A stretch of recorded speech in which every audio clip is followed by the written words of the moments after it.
Welcome into episode 18 of All In with Adam. I'm here with my buddy Sage. How are you doing, sir?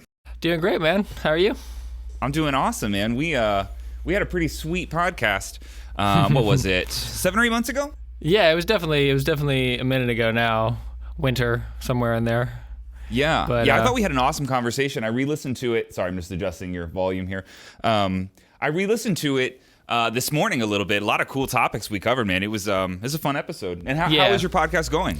It's on pause right now. I like to justify it by calling it season 2 is coming. Sure. Season 1 ended, but I just sort of wanted to so admittedly, when I first started it, I'm like a stutterer. I'm all kinds of like awkward. So I was like, oh, I'm going to be terrible at this. I was like, my first goal was just do it, prove to myself that I can do it, and then reassess. So I think like I did the initial burst of episodes and topics I wanted to, talk about. And then I think I kind of hit a wall with it where I just like wasn't sure where I wanted it to go next, like how I wanted to grow it. So I kind of paused it. As you know, like COVID's very much not over, but there was like a little bit of relief and some, work came back and things like that. So got kind of caught up in people being able to see me in the real world again and kind of got distracted. But yeah, hoping to jump back into that sometime in August for sure. Sure. It's always sketchier in the very beginning. I'm dealing with that in this podcast because if there's like a dud of an episode and it's buried in a library of 200 episodes, that's not that big of a deal. But if it's in your first 10 or 20 episodes, I always feel like people are watching extra carefully, like this might be made up. But like they're trying to decide if this is worth their time, and it's like, oh, I don't want to let you down right in the beginning because I promise it's like, what you see in your head is going to be awesome, but you don't want to like want to blow it too early, Yeah, I definitely fell into the trap of like second guessing, like should I take this episode down kind of thing, and then I was like, it's all you got to be all in, no pun intended. Like you got to kind of be all in. That's why this name came up. Just to fucking do it, right? There's really no way to ease into it or dip a toe in. How was it for you? Because you had a lot of experience speaking in front of a camera, obviously for years. Was it weird pivoting to a personal level suddenly, or did you feel more exposed?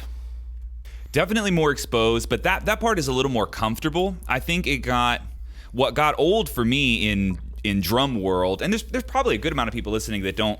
If they haven't listened to all the episodes on this podcast, they might not know that I have another YouTube career like separate from this.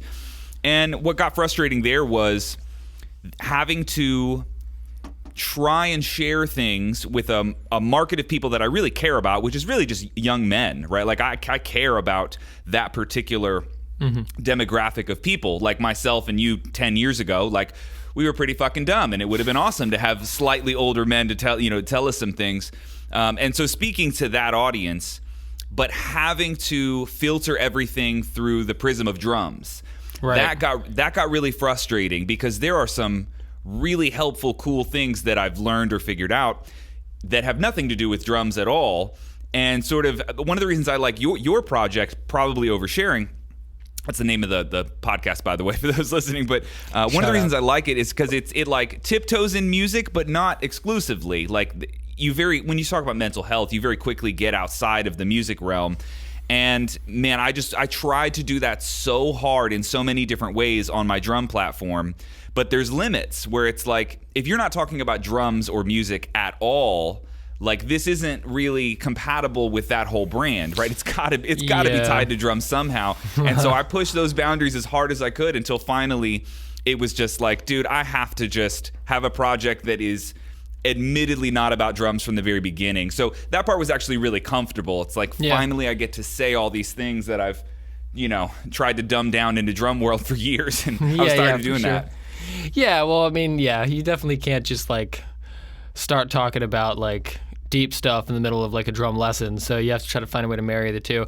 I'm stoked that you did it because, I mean, obviously I mentioned you before. I'd seen your videos, drum videos, because I play drums and like for years. And it's just interesting how your podcast brought to light to me like how little people you see on the internet every day. Because like I had like one idea of like, well, actually, honestly, what it is like it made you like a human being because you see someone on YouTube, especially when they're doing really well, and you immediately just like disconnect that they exist in reality in a weird way. Yeah. And then you start posting those videos like, oh, this is like a dude that I'd like hang out with.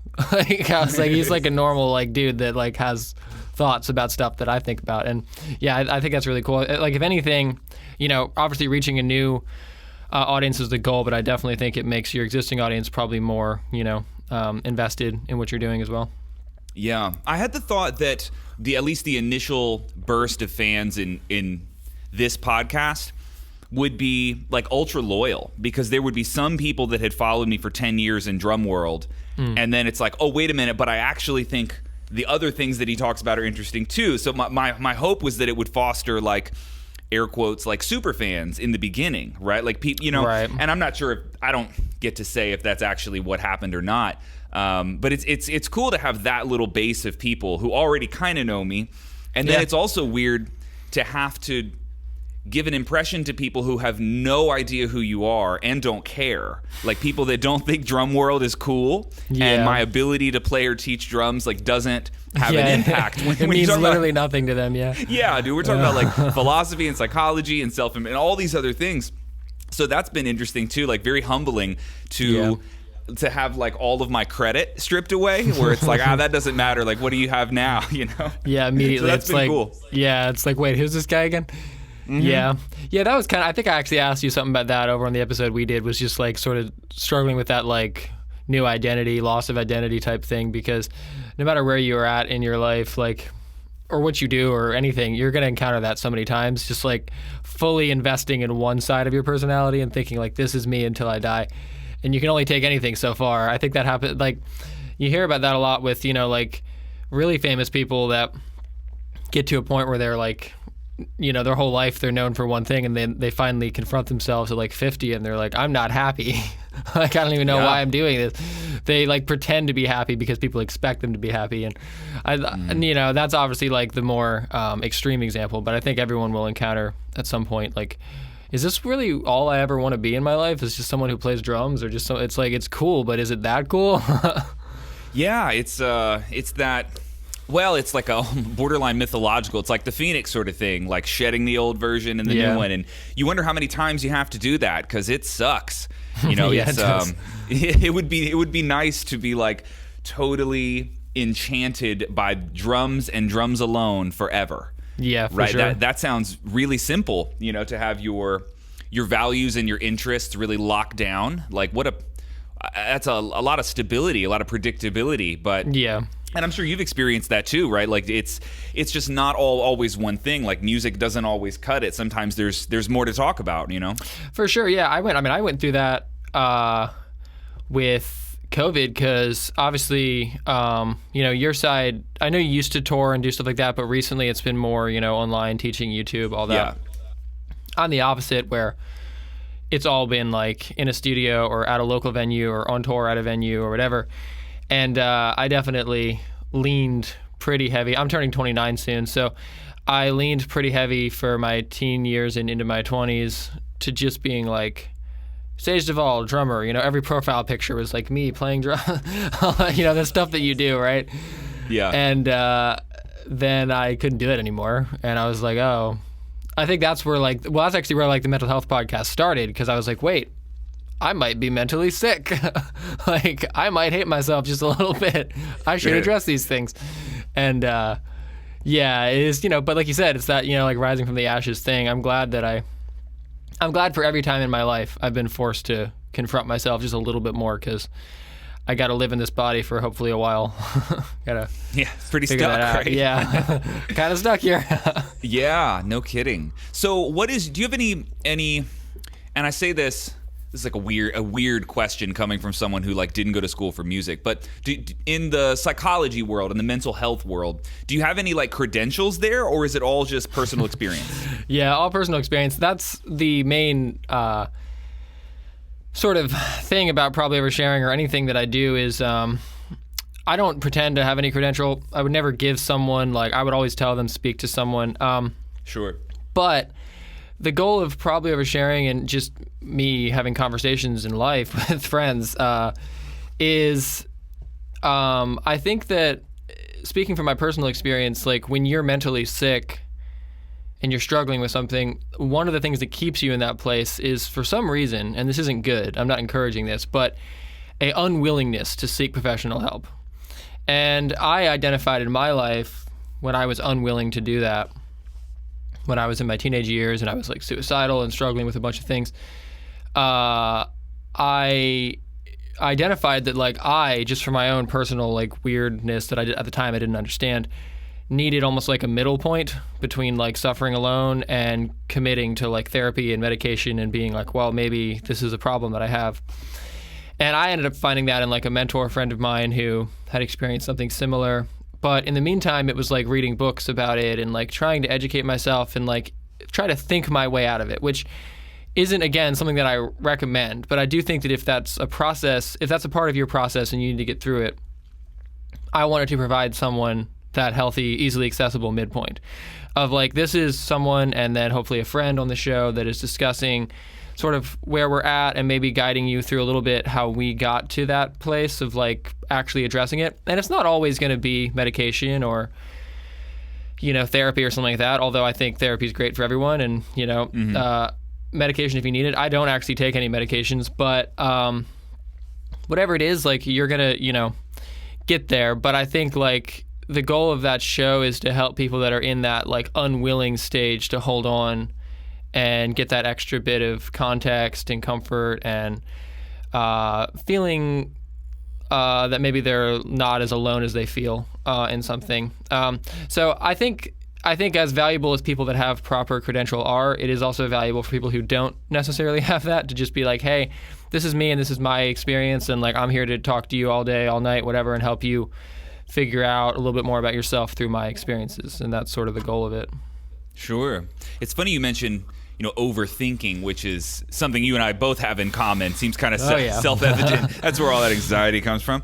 Yeah, it's funny because I struggle with that one, because if you have a mental health problem, whether it's anxiety or depression or just a propensity to have like neurotic thinking, like your thoughts go negative for some reason or another, you know, you do need to think about it a bit, for sure. Therapists can help do that, and you probably should know a little bit about neurochemistry, like what are these chemicals working in your brain and how do they affect what you're doing. But the proper amount to like how much you think about it is not, it's not specified anywhere. So like, at what point are you overthinking? That's really hard to know. Like, when did we go too far and now you need to actually think a little less? Like, that's a really muddy line. And this came right, because you shouldn't be thinking zero. That's not correct. It's definitely not nothing. But guys like you and I very clearly go too far sometimes, and then you find yourself in these like looping anxious thoughts or whatever negative state it might be as a result of thinking too much. You know, this came up for me recently, where this was maybe like a year ago when I was considering proposing to my girlfriend of 7 years at the time, really long time. And I called my mom, who I'm very close with, and I was kind of going back and forth for a very long time about like my philosophy of marriage. What exactly does this mean? And I got hung up on a few little ideals with this idea of marriage. Specifically, one that really hung me up was that you're saying, to death do us part no matter what, together forever. But if I come home and you're shooting heroin and, you know, you're beating the dog and you're cheating on me, like, I'm definitely not staying around. So it felt like this promise I can't really make. Like, how could I say you and I are going to be buddies forever? Well, like, not if you steal from me, dude. So I can't promise you that, you know?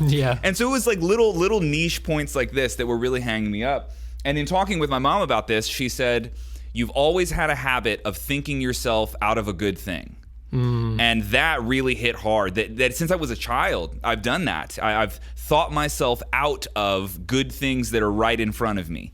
And so to me, I'm trying to use that ideal or that statement as that's when you can draw that line of when are you overthinking. You know, if if your thoughts result in you walking away from something that's good for you objectively, you've probably thought about it a little bit too much. But still, such a tough line to draw, you know? For sure. Man, I relate to that so much. Like, I mean, obviously I'm not like married, but I've had that thought so much about it. Like, I mean, obviously anyone... About marriage? Yeah, for sure. Like, the idea, like, I mean, because everyone thinks about it, right? You're dating someone, or even if you're not, you just think about, like, oh, I wonder if I'll ever get married or whatever. And I always hit that exact wall where I'm like, yeah, I don't know about all this. Like, it seems kind of sus. Like, because I try to go all the way to this like insane end point, which is so not only like counterintuitive to what you're trying to do, which is build a life with someone one piece at a time, like moment by moment, but also like it literally achieves nothing because it's unknowable. Like the kinds of struggles that you or your partner could go through that maybe 20 years down the road would lead to, you know, anything. It's so crazy. And yeah, but I relate so hard. I do that with everything. I'll do that with just, yeah, like I'll get like a job or even like just like a one-off gig, and I'll immediately go to like the worst possible scenario with it. I think it's good in some ways to familiarize yourself with the worst possible things that could happen, so that you're prepared and almost desensitized to the potential shock factor that could happen. But at the same time, like projecting them into your immediate reality is not helpful to anyone, and it's something that I do quite a bit. I haven't talked to you actually since you got married, so congrats on that, by the way. Yeah. Thank you. Yeah. I mean, you've been married, that was like a few months ago now, right?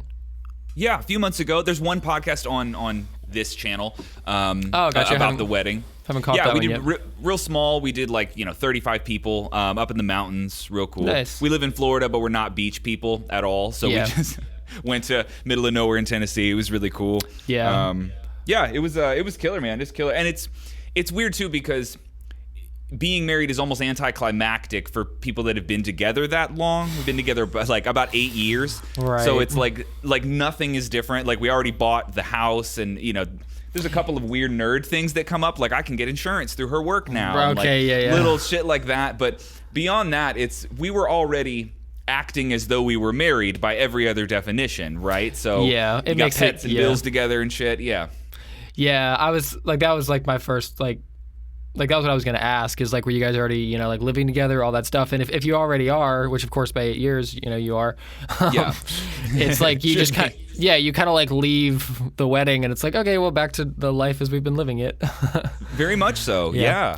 Which in some ways should ease some of the concern you had about it, right? Because it's like, you're like, oh, I'm afraid of getting married, but it's like you already kind of are. So it's like you're afraid of making it official, you know? Well, buying a house with somebody, which we did a couple years ago, that alone is like, you're already in it, dude. Like, that, you know how complicated it is to like sell a house with someone that you own a house with? That alone is really difficult. So that was certainly part of it. But one realization I did have that sort of helped me get over that barrier was it's almost like a faith versus reason kind of thing. And we tend to think of that in like religious terms a lot of times. Like people would ignore science because they'd rather have faith in something else, that sort of concept. True, yeah. But the way that I've perceptualized this now is that you apply reason as far as it will possibly take you until you run into those unknowns that you mentioned. Because you don't have to think very hard about certain things like marriage until you run into that wall where it's like, well, okay, beyond this point, you have no idea. Like, you just can't say what it's going to be like in this direction, that direction. All these little domains, they're all giant question marks.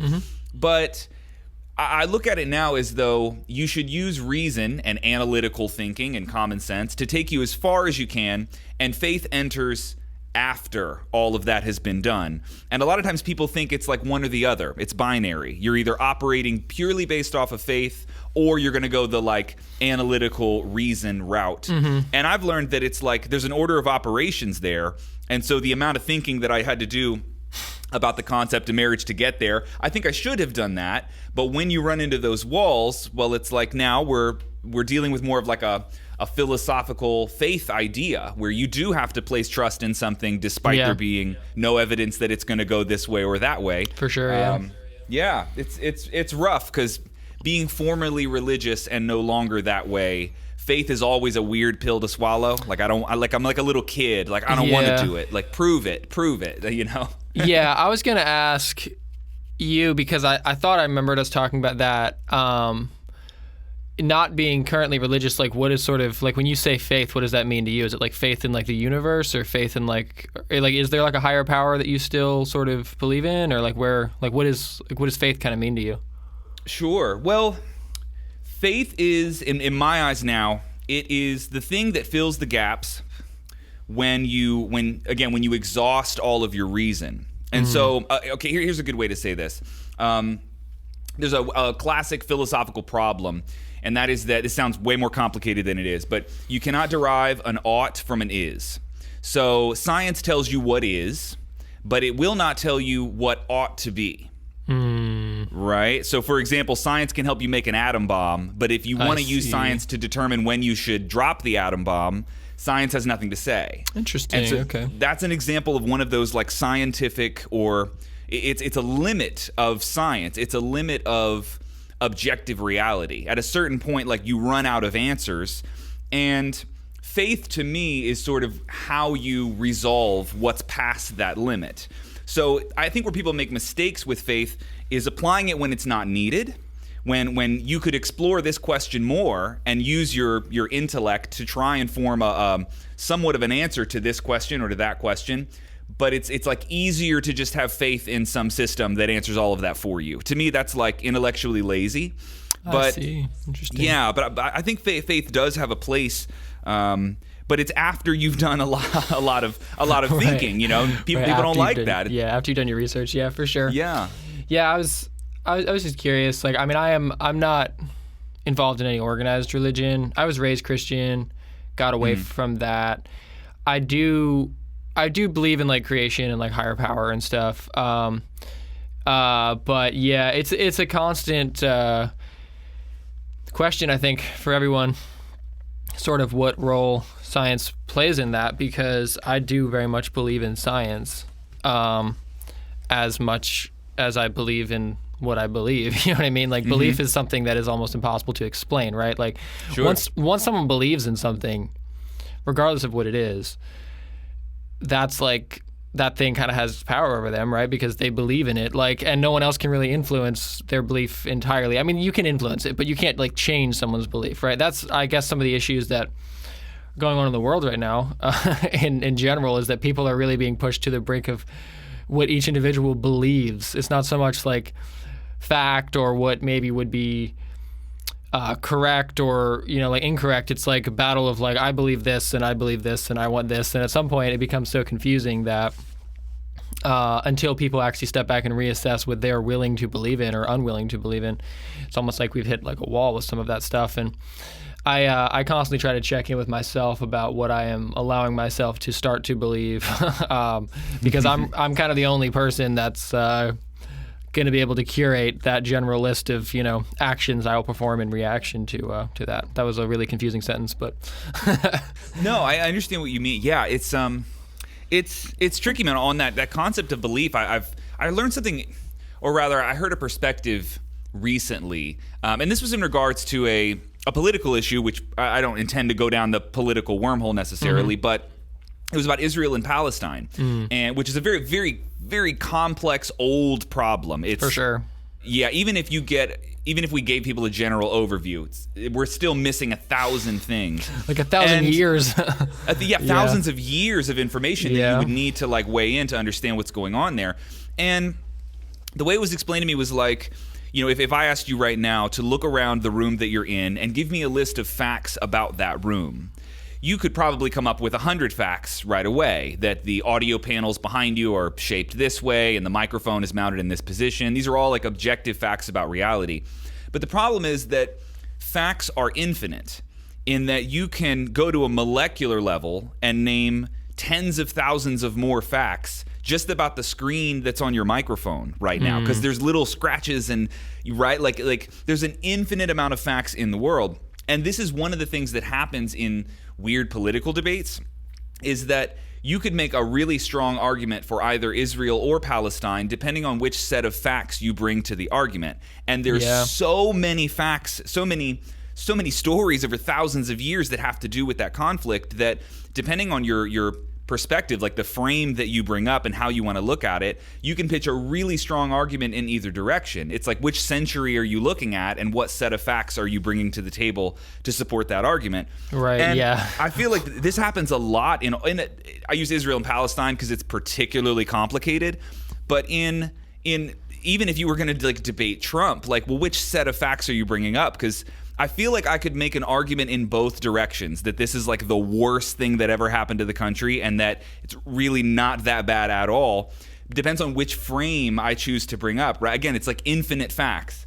It makes it more understandable that people could view the same event and come up with different beliefs because they extracted completely unrelated facts from the event, because the amount of facts about the event were infinite. So they selectively choose which ones they want to believe, and then they form a subsequent belief off of that. For sure. That's why, all that. It's so many things that you said. Yeah, that there's a lot. Yeah. No, but I'm on the same page. Like, it is odd. I think, like, the only thing you can really do like, you have to, now I guess what I try to do is I'm always looking to learn from people, and I realize how dangerous that can be when you are, like, now I try to only have these conversations with people who I feel like have that equal willingness to learn from me, because, like you said, these issues, they boil down now to what you want to look at, what you want to see, what you want your belief to be on this issue. And a lot of times, actually almost all the time, people enter into it just wanting you to understand their belief, wanting you to, like, agree with them by the end of it.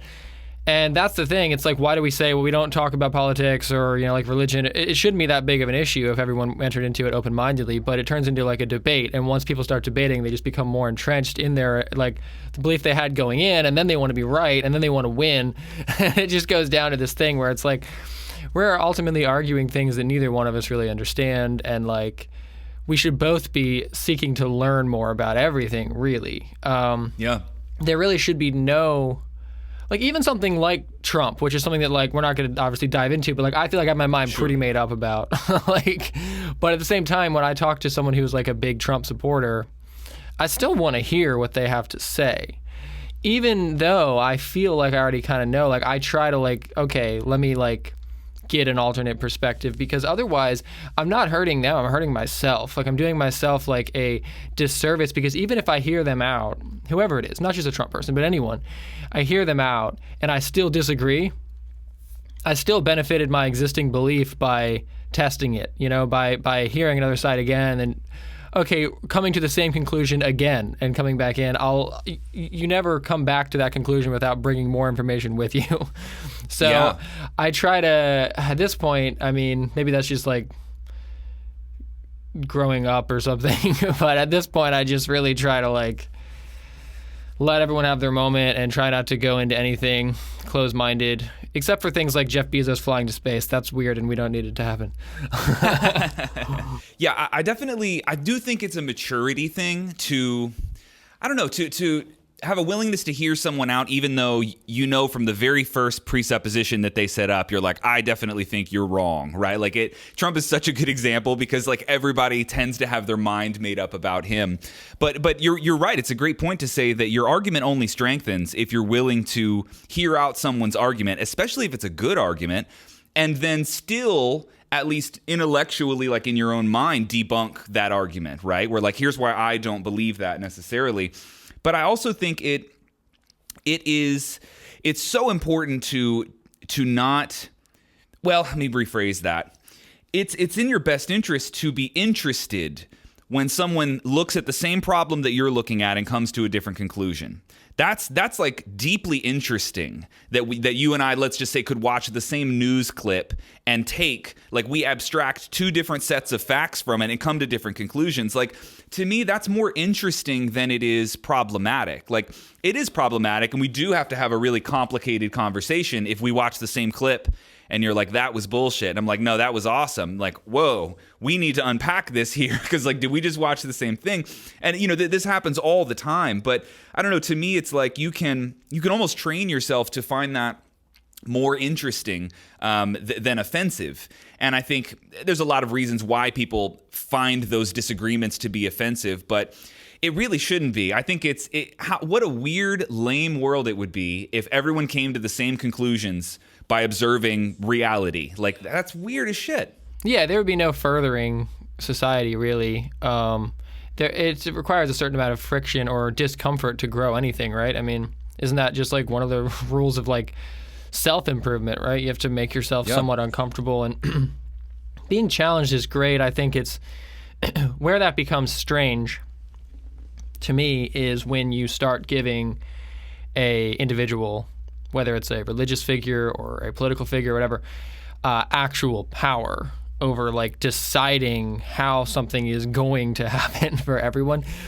That's why those conversations turn to wars, right? Because it's like, it's chill when it's like me and you, like, I don't believe this. Well, I kind of do.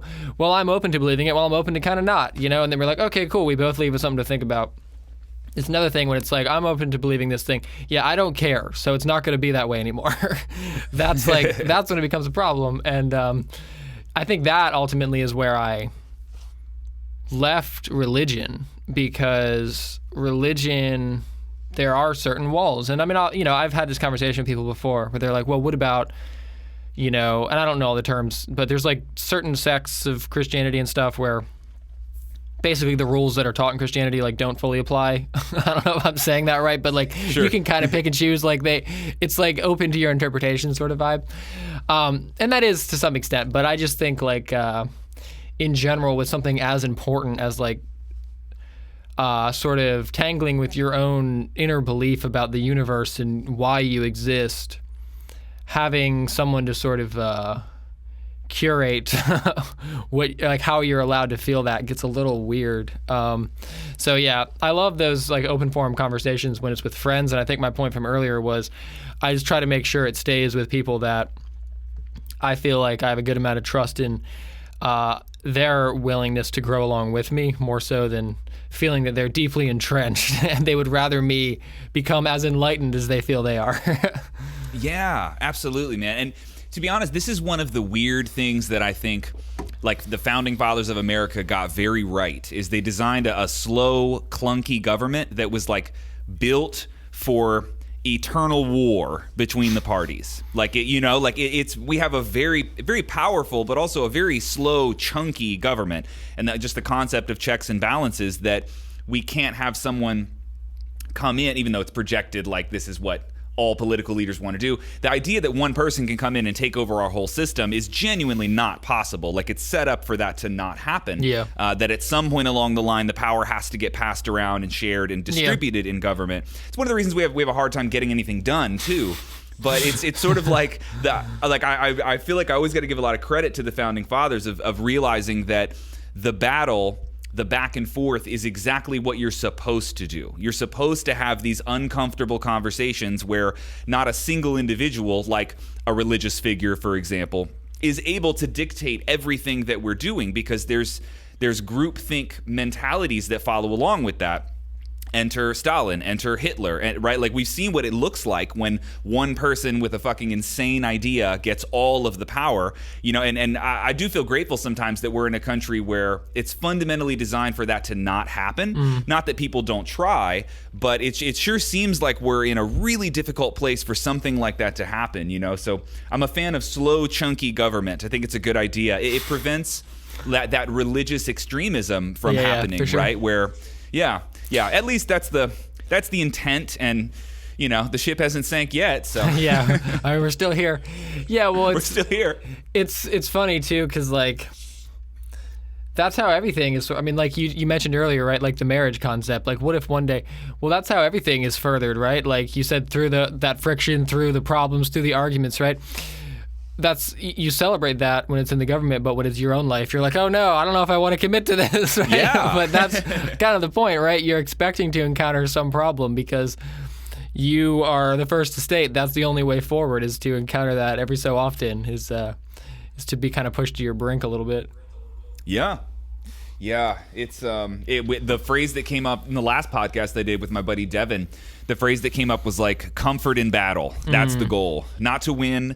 You're probably not going to win, and if you do, now you're surrounded by losers, right? Because you're the only one that won. So like that's interesting. Yeah. You don't want to create a bunch of losers, and that just doesn't make any sense. It doesn't work in marriage. I don't think it works in politics. I don't think it works in friends groups.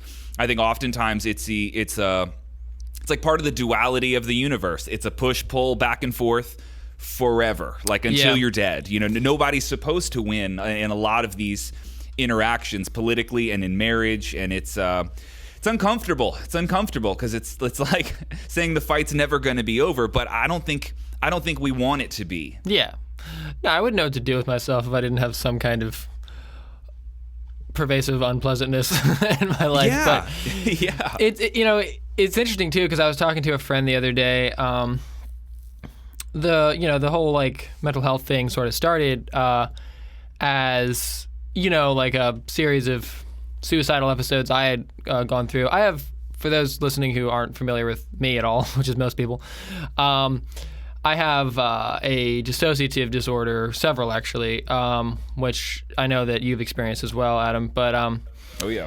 Depersonalization disorder, derealization, all that. And, there were some issues in my life where I had times in my life when I had been sort of pushed to feeling suicidal and sort of leaning heavily into that sort of darker side of my mind. And I got kind of comfortable in that space, and I'm really happy and relieved and proud to say that I'm not there anymore. But I'm very comfortable with it. So, I try to reach out to people, let them sort of come to me when they sort of need someone to talk to. And the other day, this kind of ties into what we're talking about with, like comfort in the battle. My friend, I was kind of helping her through another friend's issue, and she came to me as, I don't know what to do with this friend. Can you sort of talk to her? She's dealing with some stuff. She attempted, something on her life and all that. And I was like, okay, let's talk to her. And my friend said to me, she was like, oh, well, she's like, it pains me that you're so comfortable in this space. Like, I am glad you're here to talk to her, but at the same time, I wish you didn't have all this like pain and experience. And I told her, like, I don't wish that. Like, I'm actually really glad that, like, it's a huge gift that I'm still here. And I wouldn't like to live those days again necessarily, but like, I'm glad I did. And I'm glad that I am comfortable in that discomfort now. I'm like comfortable now in that space of having dark, heavy conversation and maybe, triggering myself a little bit, bringing up some bad experiences, some bad memories. It only reinvests me in the present moment and reinvests me in helping other people exist in this present moment with me. And it makes me just a more thankful person. And I think it's very necessary and healthy to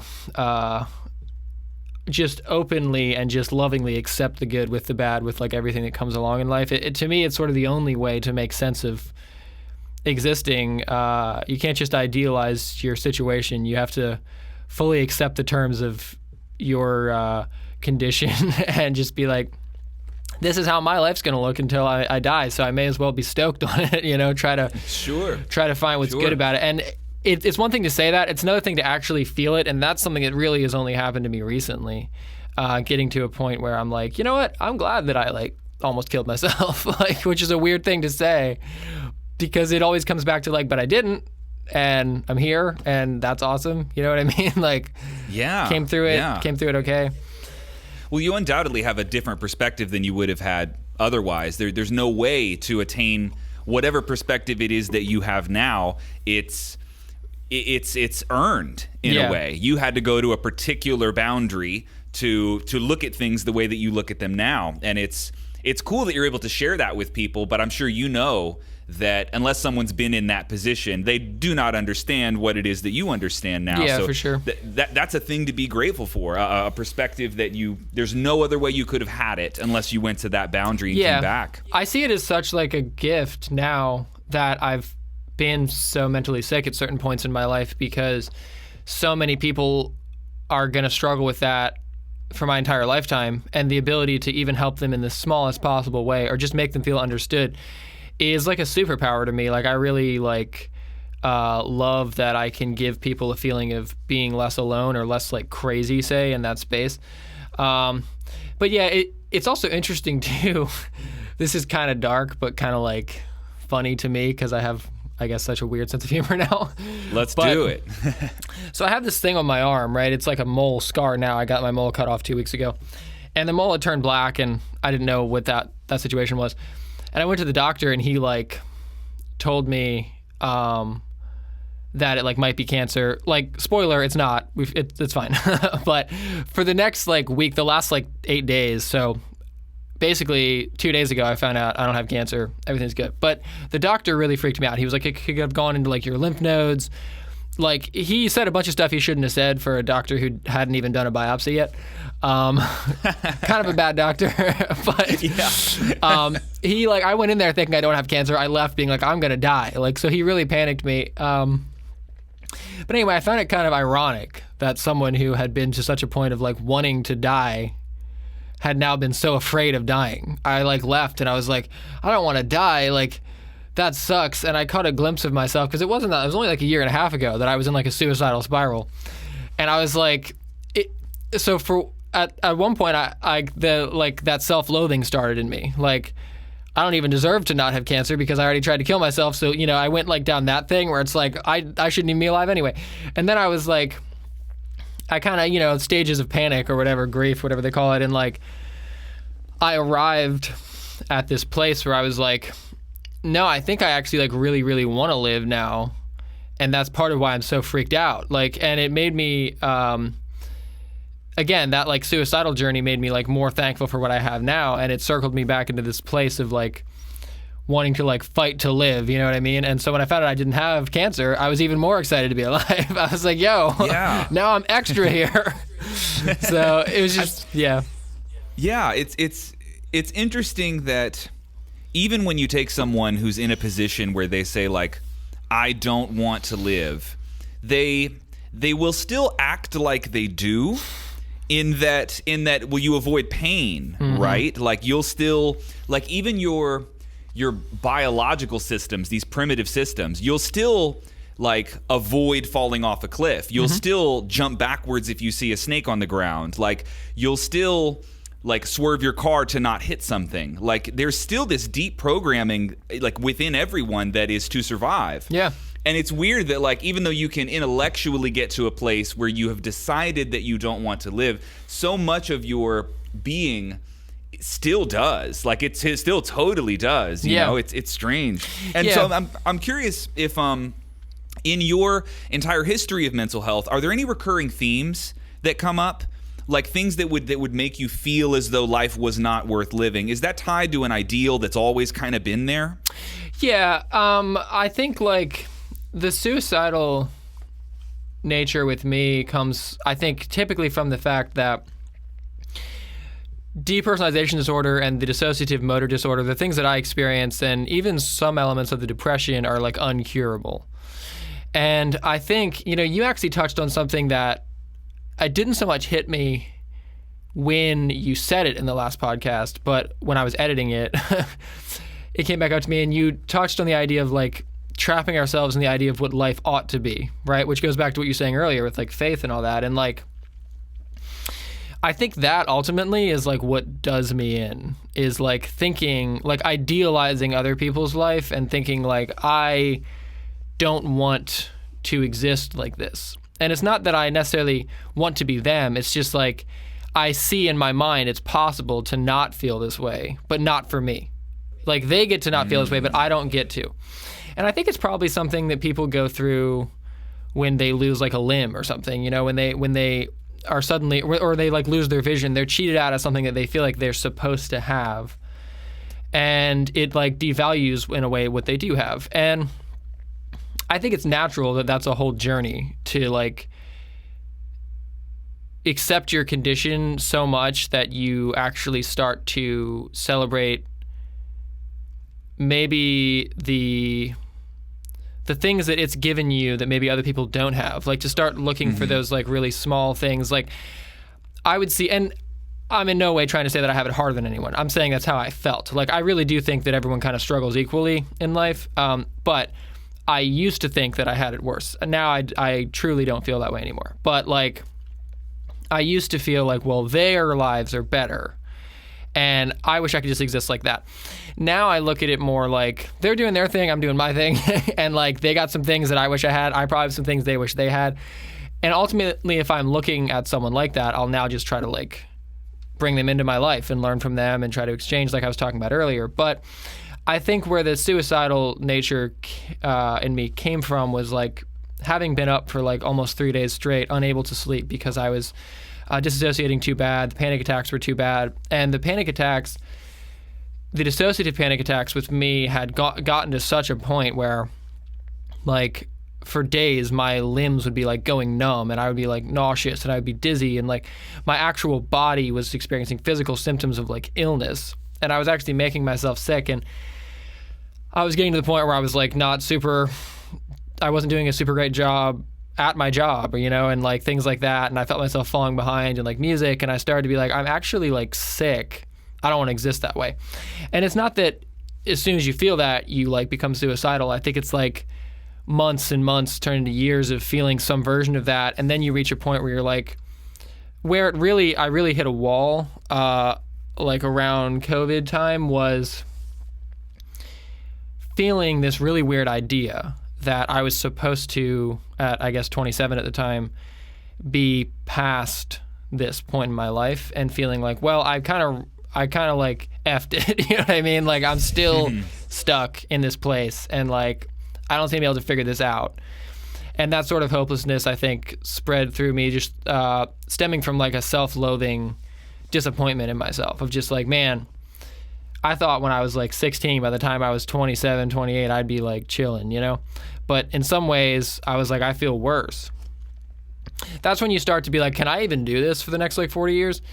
And I think that's where you start to spiral. But I'm happy to say to anyone listening, all that is crazy. And if you have those thoughts, you're also being a little crazy. Because there's no place you're supposed to be. Like you said last time, there's no way life is ought to be. So it's weird, man. Like I heard a phrase that you just reminded me of, and that is that, you know, when you think about the concept of suicide, it is possible that your suffering could be so great that death gains an appeal, because that would definitely, no experience would be better than this one, right? And I think people who have never had a suicidal thought in their life, you know, I mean, maybe you could say, well, you haven't suffered enough, because we could increase your suffering to a point where that's a real option for you now, right? Push them to rock bottom, yeah, exactly. And if you already think you have a rock bottom, let's go 10 layers below that, and then we'll talk, right? Like the depths of hell that depersonalization can bring to someone is really hard to describe. It is strange, I've never settled in on a suicidal mindset. I've never just had that feeling like, or that thought be perpetual in my mind. But I can think of isolated incidents of panic attacks where in that moment, if you asked me if I wanted to die, like the answer would have been yeah. Because of the unbelievable terror that comes with that type of anxiety attack. And for anybody listening that doesn't understand what that is, it's like it's like your consciousness kind of abandons you for a minute. Oh, yeah. Like you are not yourself. It's as though you're playing a video game inside the body of someone else. And I remember you had mentioned before, face blindness is one of the things that happen. You can't recognize people. Yeah, or you myself. Don't recognize the clothes that you're wearing. Your own hands don't feel like yours. Your voice sounds like someone else's voice. Yeah, for sure. I don't recognize it's terrifying. My face or any of that stuff. Yeah.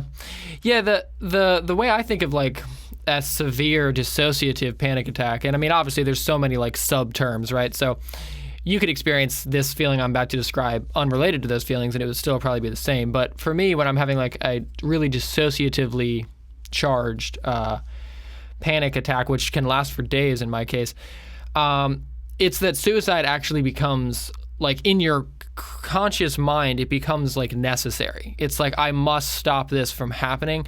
And that's where it gets really scary to me, because that's where I would feel myself being like, this isn't a question of like if I should, it's like I have to do this, like I need to stop this moment from happening. And I learned recently from a professional who, like I said earlier, I'm not, but a professional LPC up in Nashville where I used to live. She told me that part of that is because your gray matter, your body actually starts eating the gray matter. And the gray matter is what sort of carries the neurotransmitters and sort of allows them to travel through your brain. So your thinking becomes extremely black and white. It becomes very rigid. And that concept to me it clicked so many experiences like into place in my mind, where I was like, oh, okay. Because I would leave an episode like that and I would feel crazy, which is something that now I don't really think I don't think going insane is even really like a thing. That's like a comic book thing. But I would temporarily lapse into insanity, essentially, and I would come back from it a few days later, and I would be like embarrassed to be like, what happened? Like, I was saying, was it like a mania? Yeah, basically. And I didn't really realize that that's a result of like my brain being actually too rigid and too starved of its own gray matter to actually function properly. And I think thoughts like that like relieve a lot of the guilt from it and actually allow you to start like loving yourself enough to take the steps to correct that behavior. Because that was a big issue for me too, was like have the episode spiral and then kind of get on solid ground, but then spiral over having spiraled and then spiral over spiraling. It created this like kind of perpetual like shame spiral that would then bring on another episode. And I think a big part of me stopping that was getting to a place where I could be like, yeah, this isn't that weird and it's not that like gross. Like this is just kind of like how it is, and like I'll figure it out if I, just give myself time to do so, give myself space to like reach out to someone and be like, hey, you have any advice for me? Because yeah, like I said, if your brain is, or if your body is basically eating all of your gray matter, all you're really going to do is like freak out. You know what I mean? You're just going to be like, everything is like life or death. It's like, I have to live, I have to die. You're thinking in these like crazy spectrums of just like back and forth. Whereas typically you could add some context and be like, I'm feeling bad, but I remember feeling bad a few days ago and that passed. Like you have these really nuanced, subtle thoughts that inform your ability to hold on through that. But when you're in that really intense panic situation, it's all life and death. Yeah. It's tough to speak about some of these things because you have to remember some people are in that. They're in the center of a panic attack, right? Where some of this stuff, it almost doesn't apply. Like the goal is to survive. Like philosophy doesn't work when you're, like when you're in the middle of the storm. Like some of these bigger ideals don't necessarily apply.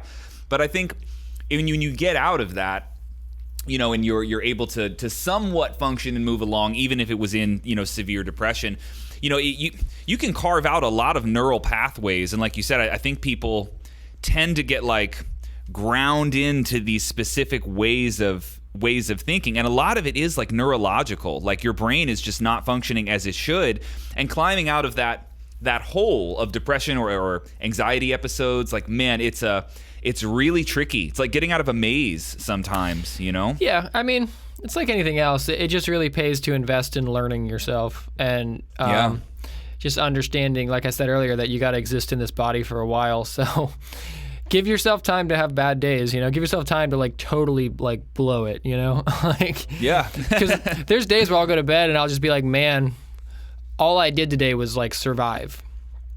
And that's fine. Yeah. Like sometimes like what better thing was there to do with my day than that anyway? You know what I mean? Like sometimes I have to bring myself back down to earth and be like, I only think I have to be like, like drums is like a big one, right? That like me and you can relate on. Like I used to, I had a drum teacher at one point that was like, make sure every day that you've at least gotten some time in on the practice pad and you've like worked on your rudiments and then you're like 1% better. And I would get thoughts like that in my mind, be like, I didn't even work on my paradiddles today. And I'd go to bed and be like, wow, what a failure. And I'd be like, what a weird reason to like, or like, what a weird gauge for my like success at being a human being. You know what I mean? It's like my double stroke rolls got 1% faster today. This was a good day. Like it's weird. And I try to shift to like valuing, like maybe I got a little bit better at like being like a self-respecting, self-loving individual today by like prioritizing. It's like I'll know how to play drums tomorrow. Like I'll know, I can run 6 miles tomorrow. I just skip a day, And it's not a question of like not putting pressure on myself, because I really do. Well, I mean, it's unavoidable. I have a really high standard for myself, but like I also like I think it's important, like I said earlier, to put pressure on yourself and make yourself a little bit uncomfortable. But that's a push-pull, you know? Like, you can burn yourself out really bad. And that's a concept that I think some people just, like, know from birth, like, how to take care of themselves. My sister's like that. She's, like, really good at, like, listening to her body and, like, understanding. Like, tonight is, like, a stay in on the couch and, like, watch Netflix kind of night. Like, that's just what I need to do. That's something that has been so hard for me to learn. Like, and I guess less learn, but so hard to give myself permission to do. Just like actually listen to what I want. Like, yeah, it's a challenge. So there's a really interesting book that touches on this a little bit. It's called The Righteous Mind by a guy named Jonathan Haidt. Okay. And it's somewhat political, but it basically talks about how there are, you know, you could categorize people in two different categories, like the people that have a propensity to be like the nurturing mom, and then people who have the propensity to be like a disciplinary father, like those that, like that spectrum, right? Mm-hmm. And it's kind of what you're talking about, like either going really hard on yourself or inherently like nurturing yourself. And both of those can be fleshed out to the extreme where they're bad. Like, imagine a child being raised by a mother who is like overly, or just any person who is far too nurturing, far too loving. There's no discipline, there's no structure. It's just all love, you're awesome at everything. Like, that kid ends up sucking. That's not the way to do it. And then you have someone who's like raised by a tyrant and they're just beat down because they're never good enough. You know, they're surrounded by rules like all the time. And it's weird, man. I think people have natural dispositions with how they speak to themselves and how that works for them. I think there are some people who get, and it sounds kind of extreme, but like people who get poisoned by self-love, in that you love yourself long before you have done anything worthy of being loved. And I know that sounds extreme, not that like your consciousness is not valuable, that your life is inherently not valuable, not that, but like having a sense of pride in who you are before you've worked on who you are. Yeah, that can go wrong. It certainly can go wrong, right? And I think that even the concept of pride is tied into accomplishment. You should be proud when you have done something worthy of pride, right? And you can go the other way, where someone who speaks to themselves in their mind like a drill sergeant, and they just berate themselves constantly for not being good enough. And it's weird because I think there is a balance between those two. You want to have both of those things, but it's weird that people, like the homeostasis that people need to find is not the same. Like, I think we like to think of this as 50-50, where there are days when you should be hard on yourself and there are days when you should love yourself, and you should find that perfect balance down the middle. But I think depending on people's personality types and their inherent traits, it might not actually be 50-50. I think there's some people where it's like 70-30. Like, the balance for you might be actually you need to be really hard on yourself most of the time. Yeah. And sometimes you need to let up a little bit. And other people, it's like, listen, man, you really can't be that hard on yourself often because you don't handle that well. So that's like a negative voice in your head that you really need to get that thing quiet and focus on loving yourself a lot more. And I don't know, it's just interesting that it's not an equal balance between people, right? I don't think it's 50-50 for almost anyone. I know for me, it's like 80% of the internal voice that I have in my head is screaming at me. That I need to lean into that. Like, I feel that. For telling myself that I'm a piece of shit if I don't do something, like, it works. Now, I don't know what else to say. It actually works. 100%. Yeah, it's strange, man. And there are other people where that just crushes them. That particular voice just crushes them. Yeah. It's strange, man. Very weird. Yeah, I've never actually thought about it sort of like you just explained, sort of everyone needing to divide that little math problem up in their own way. But you're right. Like, I think that, you know, it's all a question of knowing yourself and like figuring out how to enable yourself to thrive. But some people are just maybe going to be a little bit abusive to themselves. And I think that is okay once the person like understands. It's almost like a side eye. It's like I tell myself that I'm a terrible person, but I also like don't fully believe it. You know what I mean? I kind of like side eye myself. That. Yeah. Give yourself the side eye. Yeah, exactly. It's like sort of learning to understand the subtleties of that voice, where like I'm telling myself the thing that panics me because I know it will ease my panic in the long run if I listen to that panic now. It's like managing these like micro behaviors. Yeah, it's like it just reminds me of like you're tapping in. This is like archetypal kind of stuff, but like you're tapping into your inner dad, and then you tap into your inner mom, right? Like you have to listen to both voices, and it's funny. Yeah, but that goes back to what we said like an hour ago, right? Like like how you were saying, like it is necessary to think your way, maybe not out of a situation, but definitely think deeply and borderline excessively in a scenario to really come to a place of understanding it. Now, in that, hopefully you arrive at a place where you can manage your own self-abuse rather than let it run rampant. But a little bit of, not abuse necessarily, but, for lack of a better term, like a little bit of cracking the whip is necessary. I think, like, it's necessary, like you said earlier, like, achievement is key for, like, pride and for anything. And, like, it is important to be a little rigid with yourself sometimes. I think that's, like, the stereotype of people that don't like rich kids or trust fund kids, right? It's not actually about hating their money necessarily.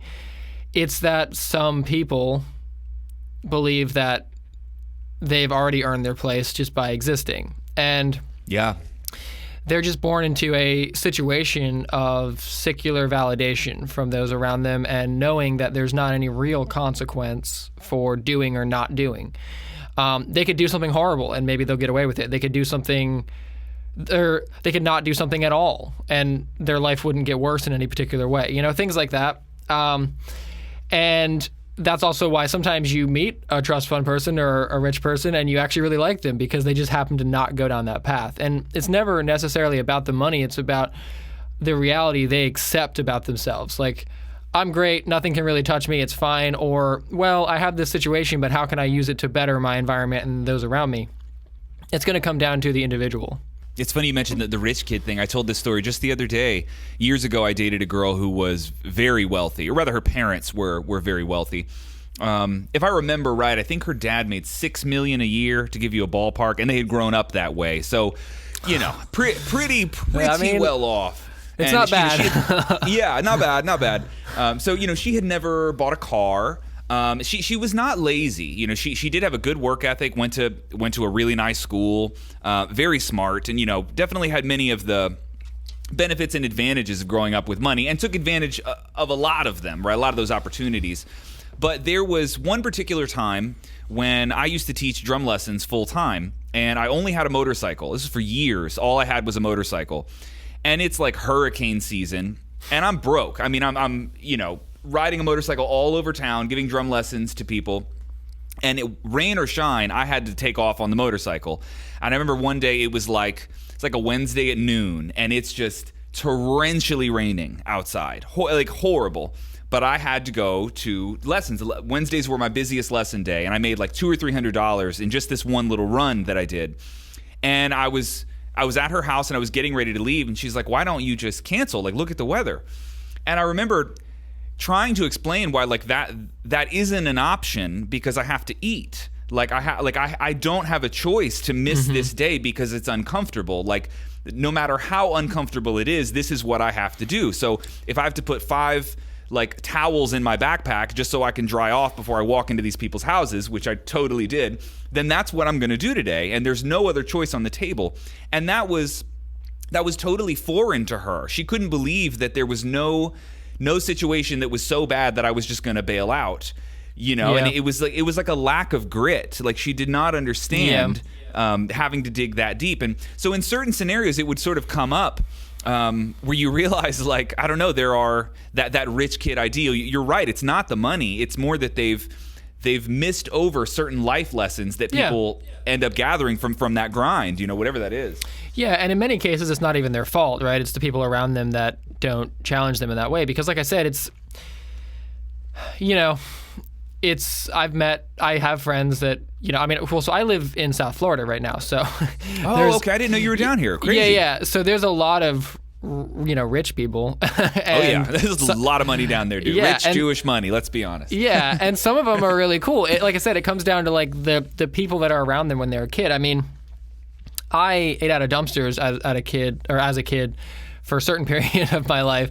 Wow. When my family fell on rough times. And it wasn't like half-eaten sandwiches. It was like more like a grocery store dumpster, you know, things like that. Sure, so like it was packaged food, but it also wasn't like the proudest moment. But, you know, my family had fallen through on some really hard times, and like my dad was figuring things out, but he didn't really have like the money he needed. I had a bunch of siblings, and like we were living in like right outside of DC, and like 4 kids in 1 bedroom and like a 2-bedroom house. Like it was kind of crusty, like no AC, like, and I would never say that people need to experience that necessarily, but something like that is never going to hurt you. Like you said, like you driving around getting drenched trying to teach drum lessons, like it's not ideal, but it's never really actually going to like hurt you to have that experience. It's always going to better you to push yourself a little bit closer to the brink and see what you can handle and see what you're really willing to do, what you're capable of doing. So that's why I said it's never really about the money. It's more just about the personal challenge that you put forth, you know. And I think that's something cool about touring and like those kinds of things. Like it's always like a personal pet peeve of mine when someone just like randomly gets like signed to a label or something and they immediately have like a nice touring situation. I'm like, dude, you gotta sleep on a couple of floors, like sleep in the van a little bit, just so I know that you're like invested in this. Because obviously as a freelance, you know, guy, like you've probably experienced this too. Sometimes you'll go out with an artist who has never done the rough touring thing, and they kind of start to break down even when touring is going pretty well because they haven't like actually they didn't know what they were getting into. You know what I mean? Like, yeah. Because even sleeping in like a hotel room every night and eating at a fast food place every day, which is like the better side of touring, is still pretty draining. And that, to someone like you or I who might have done the DIY thing, might be pretty sick, you know? You get stoked on that because you've slept in a car. But it definitely, like, you'll meet people sometimes who didn't do that, and they'll start to break down when touring is like at its easiest. And you're like, well, you didn't really learn how to do this yet. Like, you should have maybe slept on a couple concrete floors just to know that you wanted to do this, like just to be sure that this was for you, you know? And I think that applies to a lot of aspects of life. It's like to be tested a little bit to make sure that this is really what you want to do, you know? It's really like where you want to be. And so much of that struggle can be self-inflicted. Oftentimes it's best if it is, right? I mean, you wouldn't want a kid to be born into like a super problematic existence necessarily, but you do want to raise a kid that can go seek out problems and solve them, like sort of self-inflict some of that challenge. And it's interesting, man. I think so much of the lack of gratitude that a lot of, let's just say, modern people tend to have is it's shocking sometimes. And I say this knowing that, you know, we're two introspective people who would not have an issue listing things that we're grateful for, like things that are awesome about our lives. And everybody should have that list, no matter what your life looks like, right? But I heard something the other day that was so interesting. It was like, when you consider the amount of suffering that people were born into for all of human history, you know, consider now that one of your standards, something that is non-negotiable, is air-conditioned, silent, safe sleep. It must be a certain temperature, it must be quiet, and I must be safe. And that's mandatory. That's like a baseline for me to be happy. I gotta have that, right? And think like how many fucking millions of years was that like? Not that a thing at all. Maybe you experienced that a few times in your life, that you could fall asleep safely, comfortably, within a good temperature, right? I mean, just things like that, you know. It's I love those thought experiments. You're 100% right. Like the AC broke in my car the other day, and I was like, it's one of the most expensive things to get fixed in your car. And I was like, well, gotta spend it. I mean, having AC in your car is really not that common of a thing until pretty recently, you know? But I'm like, I won't drive unless I have AC. It's so weird. Yeah, no, you're right about that. Man, so what are you doing in Florida? It's hot as shit down here, dude. You picked a bad time to show up. Yeah, so my family... Well, I mean, we're from Maryland, but my parents and my sister have lived here for a long time. And I was living in Nashville, you know, more for touring stuff, session stuff. So around COVID, like, I lost all the gigs that I had, obviously, like anyone else. And a friend of mine that has a store down here, she offered me a job. So I was like, all right, I'll come and hang out with some family for a little while. And then miraculously, like I set up a studio set up down here, and a bunch of my friends up in Nashville have been like hitting me up for remote gigs and stuff to track for people, and now it's shaping up to have a tour in the fall and things like that. And that tour is actually leaving from like Miami, so it's sort of just made more sense. I am going up to Nashville in 2 days for some. Okay, cool. Yeah, for some like some work up there. So I kind of go back and forth, but I'd say I'm based here now. It is definitely the worst time to be here, but I like Florida. Nashville. Right before COVID, we got hit with like that crazy tornado that like decimated like 3 of the 5 boroughs. And then I was out of power for a while, and then the pandemic hit like 2 days later, so I couldn't go anywhere. And then another storm came through and took the power out for almost 2 weeks. So then I was like, had no internet, electricity, or anything, and I couldn't go anywhere. And then like the riots started, and I was like, I was like, why am I here? Because I'm not getting enough work to even like make this happen at the time. Yeah. And then to make it comically even like crazier, I found out 2 things. 1, my house had become infested with brown recluse spiders. Oof. And 2, that there was black mold growing inside of my walls. So I was like, all right, maybe I just take a step away for a second. Listen to the universe, dude. Yeah, let this take a breather, and I'll circle back when things make more sense. So that was, I probably never had such a clear sign in my life that maybe it was time to try something else for a minute. Yeah, dude, brown recluse is pretty clear. Yeah. Black mold too. For sure. So I took a little breather. I like Florida, but it is it's a little nuts right now. You're from Orlando, or like that's where you live, I know, but is that where you're originally from? So I grew up in Maryland, actually. We talked about this. Yeah. We talked about this. I remember you had said Jessup. Was that right? Yep, yeah, Jessup. Yeah. So I was from like Charles County sort of area, La Plata, Waldorf, about an hour from Virginia, like super southern Maryland. Yeah. Grew up there and then went to college down here when I was 17. I graduated early, just absolutely hated high school. So on my 18th birthday, I got an apartment and immediately started school. And I went to rehab in Utah, so I lived out there for a little while and then moved back to Maryland just briefly, but a huge majority of my adult life has been in Florida. And it's a weird state, man. I describe it as like, I don't know, Florida's just like pretty good at everything. It's not great at anything. Yeah. But like, you know what I mean? It's like it's like 100%. Slightly above average in every category, which has its own value, right? It's not like we've got one particular horrible thing about Florida, except weather. I guess weather would be our one, like, it just sucks here sometimes, you know? Yeah, which is funny because like the weather is the thing that like tourists love about Florida the most, right? It's like, the sunshine and the ridiculous heat. But yeah, it's interesting to me that you went to rehab out in Utah because South Florida is the rehab capital of the country. It is. It definitely is. So, weird story there. I've actually done a 3-part series on this podcast about it, but I had crazy insurance through my mom all growing up. She was, I worked for the Machinist Union, which is like airline mechanics. Anyway, their union is like outrageous. And so my insurance was effectively like free. That was my relationship to like the medical industry. I paid for nothing ever. Just a really cool like weird union benefit that I had growing up. And I went to rehab at 21 and I found out quickly that I could go to any rehab in the country. Like price didn't matter. I could go to any rehab. So I Googled celebrity rehabs and that's actually where I went. I went to one that was like, dude, it was like 70 G's a month. Like, it was absolutely outrageous. My mom or I could not have afforded it. We were not rich at all. But it was just an option on the table. The catch is you can only go once. They don't pay for you to, like, perpetually go in and out of rehab. Yeah. So I was like, if I'm going, why not go to the craziest, highest-end place that I can possibly find?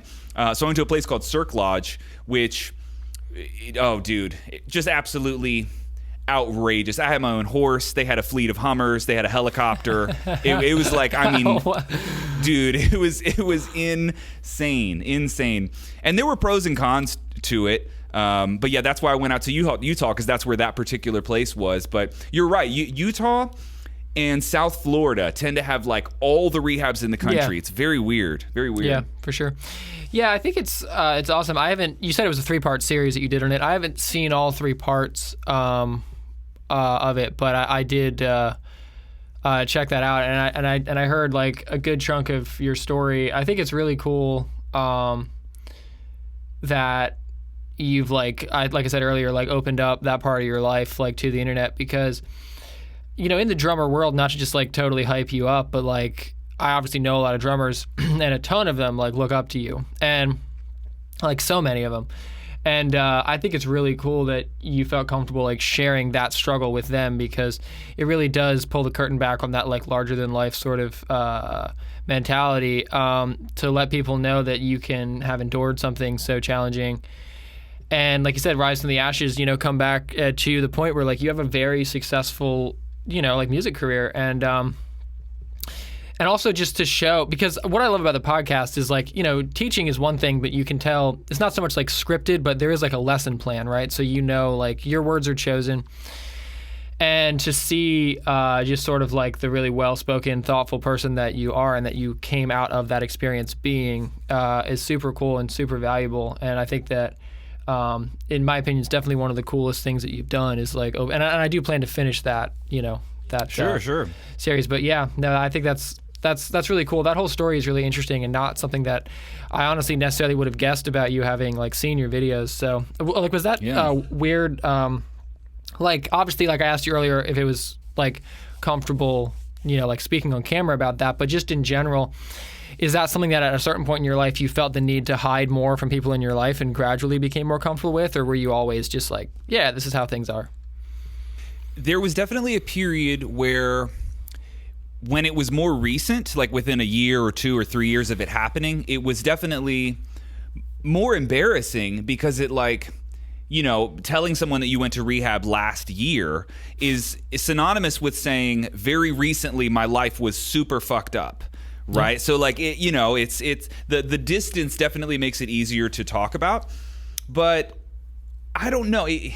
You do have to get a sense of pride to operate in the world after going to rehab, because just showing up to a bar or a show where people are drinking and saying, I don't drink, like, oh man, that's already weird. It's already peculiar that you don't drink at all. And the faster you can get used to that and just being like, no, I don't drink and I went to rehab and it's fine. Like, and not feeling weird about saying that, man, it's so much easier to get through the world. If you're like playing little dodgy games of like, no, I'm okay, I don't really want to drink. Like, oh, come on, man. Like, no, I'm okay. Like, you have to tell people sometimes, like, I do not drink because alcohol almost made me kill myself. And then they're like, oh, shit, okay, so sorry. And then they actually respond to that, and it becomes easier. So I learned to do that pretty quickly. But there was definitely a period of a year or two where it was, there's a sense of shame in that for sure, because it's very self-inflicted, like I was responsible for pretty much all of that. Not my predisposition to abusing alcohol or anything like that. Yeah, for sure. But you kind of a lot of fucked up decisions in there too, Yeah, you did kind of like, I mean, we all do that. We kind of mastermind our own failure a little bit. Yeah. I mean, there's an interesting just life lesson in there, just in general, just taking immediate full ownership of yourself. Like you said, just kind of makes it easier, because that's the inevitable endpoint anyway, right? You are who you are. So you're going to have to find a way to be that person. And if you're not necessarily proud of that person, well, start figuring out how to be, because... Well, so, dude, it's really interesting that this would come up. Like, so at my wedding, and since then, I've actually started drinking again. Mm-hmm. And this was I spent a year thinking about this before I actually did it. It was like not a careless decision at all. And it's interesting, man. There are still leftover parts of my brain that function exactly the same as they did 10 years ago. Like, not everything's the same. A lot of it is definitely different. My body doesn't react to it the same. There's a number of things that are very different, but there's weird leftover parts that are just exactly the same. It's made me think a lot about, I don't know, like how much of your psychology are you doomed to? Like, this is just how your brain works, and no amount of therapy or introspection or experience is going to alter these particular parts of your brain. And so that's kind of what I'm doing now. I'm exploring like what I honestly can't seem to change and what I can. And it's a very weird mix. It's like there's elements of it that I can definitely control that I didn't have before. And then there's other little familiar voices in there where I'm like, that's the same motherfucker from 10 years ago. Like, he sounds exactly the same. Like, listen to that asshole. Like, it's strange, man. It's strange. So I don't know. It's been a very interesting psychological experiment for sure. Yeah. That is something, so I have obviously living down here, like I said, I mean, the rehab capital. I recently relocated here, but I lived here 7 years before moving to Nashville. Okay. So I obviously, a lot of my like friends in my late teen years, early 20s were made here, and a lot of them had, gone to rehab. Not obviously when we were teenagers, but, upon coming back and stuff. And opiates, I take it, South Florida. Yeah, for sure. Yeah. Yeah. But so. And yeah, I have friends that have like gotten to a point. I have a friend who's now 12 years sober, who now will kind of like smoke weed here or there, or like drink here, dabble and whatever. And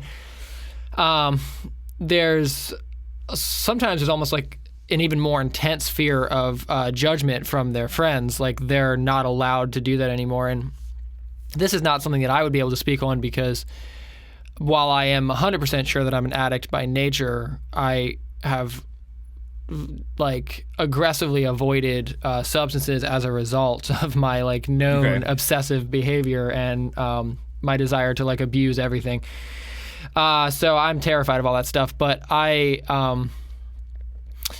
it wouldn't be my place like to speak on, but I do think it's interesting because like you said, this was like 10 years ago, right? You went to rehab. Like, your conditions, while you still have some of those old behaviors, your conditions are different. Your life is different. You have a wife now. You have someone to help you navigate this. You have 10 years of experience. You have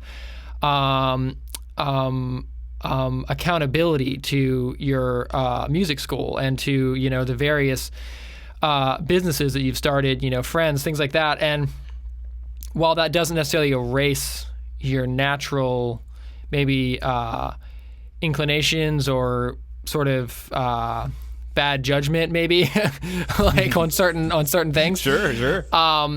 You have a different set of tools to navigate that. So it makes sense to open that book a little bit and sort of reassess, not recklessly, but reassess like, what is Adam today think about this, and what is he maybe able to handle? And I think that in some ways that might be, I've thought about this before with mental health and with, drugs, alcohol, things like that.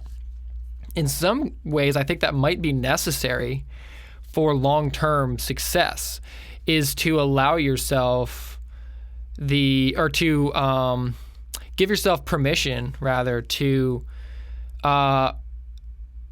reassess things as you go along in life, because I think it can become extremely defeating to lock yourself in a permanent box for your entire life. Like, that's where a lot of my panic comes from.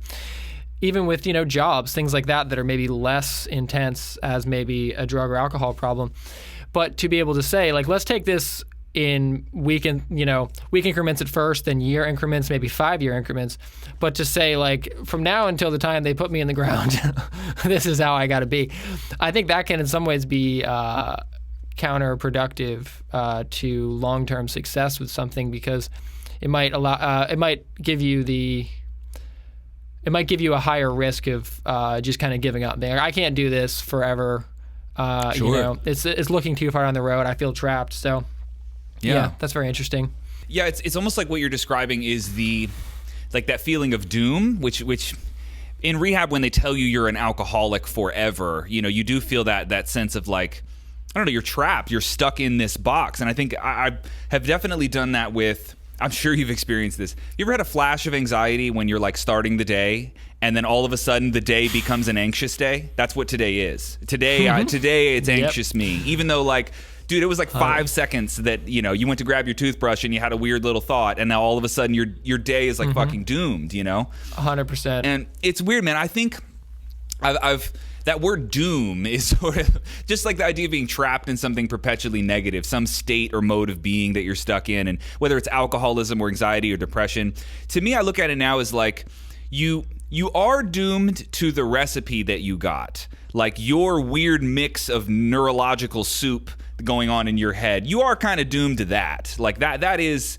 there's a lot of that you don't seem to be able to change, but like your responses to the world around you, like you do have a tremendous amount of control. It's hard to say how much of it you do control. Like, I don't know, do you think there's a version of reality where we have depression, anxiety, and suicidal thought free Sage? Does that guy exist? Is there a version where these problems aren't real at all? Yeah, for sure. I mean, I do think that it comes down to a perspective. It's something that I put on every day when I get up, right? Like, it's almost my first thought. And I think that's where like the things like therapy can really help. And therapy can be a lot of things. Therapy can be this conversation right now.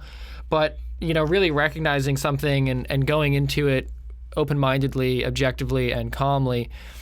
I think every day that you work on something like that, you can shed your need to identify yourself as that thing. And so, yeah, I think the short answer to that is I personally don't think that, like, you have to be a certain way. Now, I guess I could be hypocritical to say that I do think that there are maybe chemical, not compounds is what I'm looking for, chemical balances maybe that might make me more likely to be a certain way, but that doesn't necessarily mean that's the way I have to be. I do think that I choose to indulge those things and lean fully into them.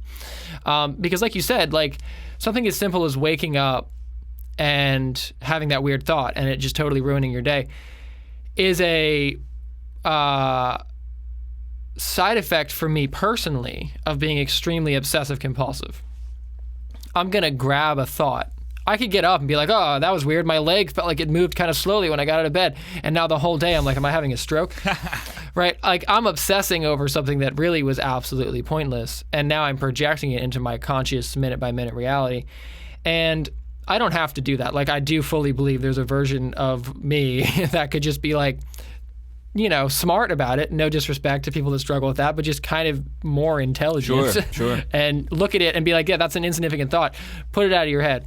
But I do that, and then a little like crazy me crawls back in and is like, let me look at that again real quick and see what happened.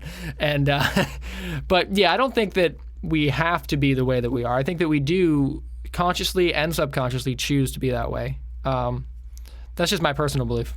Yeah. I almost look at it as like whatever the thing is that's going to break in your brain first, like whether it's if it's for a lot of people it's anxiety. It's a really common. Well, like if we take a person who is perfectly healthy and we start applying pressure to their life in some way, like you start really trying this person, everybody, like the machine blows out somewhere, right? Mm-hmm. For guys like you and I, it's DPDR anxiety.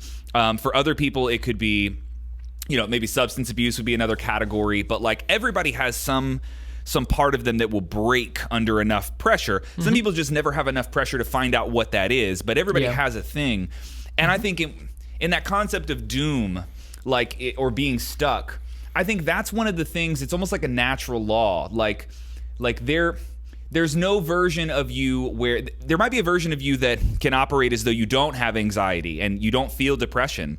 But if at any point in time enough pressure got applied to you, you know where the machine blows out. That's where it's going to go. It's anxiety and depression. Yeah. That's where I go wrong every time. And I think that's the part that we're stuck with. Is whatever, right? Like whatever ends up blowing out in the machine, that is your weak point.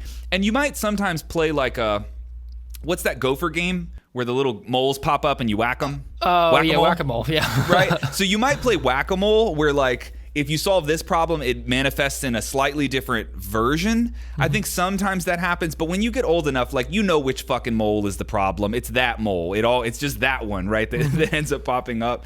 And I think to me that's what we're stuck with. You're stuck with that same little mole that's going to keep popping up in that same spot. And there might be some version of you where you can live as though that mole isn't real.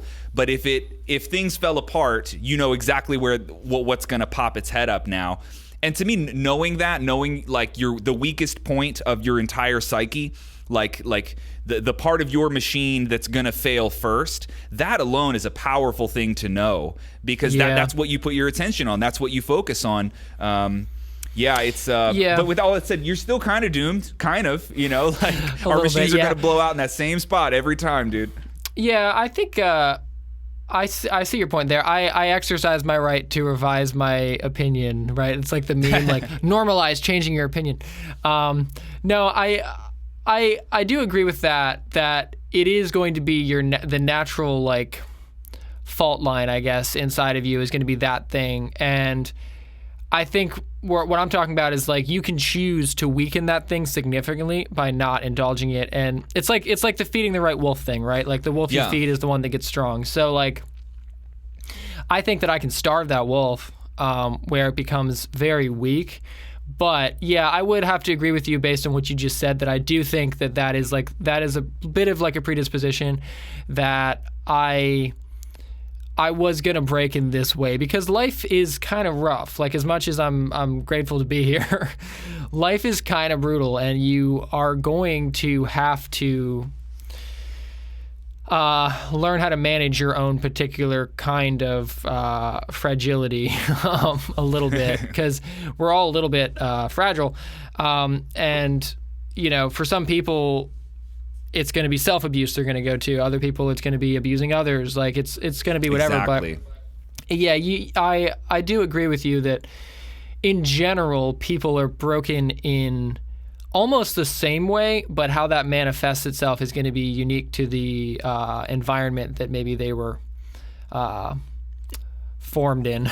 Or even to the individual, right? Like, what if you were raised in another country speaking a different language and a different culture, just your neurological recipe would produce the exact type of negative emotion, no matter what your environment, right? Like, I wonder how fixed that stuff is. Like I would have been an alcoholic in any lifetime, right? Like, like with this particular recipe that I have up here, for some reason, that's how the machine blows out, It's,